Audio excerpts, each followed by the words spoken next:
দেশের দক্ষিণের জনপদে পটুয়াখালীর জেলার বৃহত্তর ও গুরুত্বপূর্ণ গলাচিপার হরিদেবপুর রামনাবাদ নদীর উপর ব্রিজ নির্মাণের দাবিতে সর্বস্তরের জনগণের পক্ষে মানববন্ধন অনুষ্ঠিত হয়েছে। মঙ্গলবার সকাল 10টায় গলাচিপা খেয়াঘাট ও ফেরিঘাট এলাকায় রাস্তায় শত শত মানুষের উপস্থিতিতে এ মানববন্ধন কর্মসূচি অনুষ্ঠিত হয়। মানববন্ধনে বক্তারা জানান, গলাচিপা নদীতে ব্রিজ নির্মাণে বিগত সরকার একনেক সভায় অনুমোদন করে।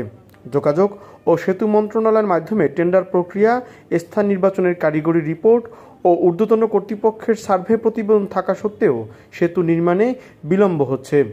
এ কারণে সরকার ও প্রশাসনের কাছে দ্রুত সেতু নির্মাণের ও বাস্তবায়নে তারা দাবি জানান। নিউজ ডেস্ক, খবর পটুয়াখালী। দ্রুত বাস্তবায়ন চাই, যতটুকু সম্ভব।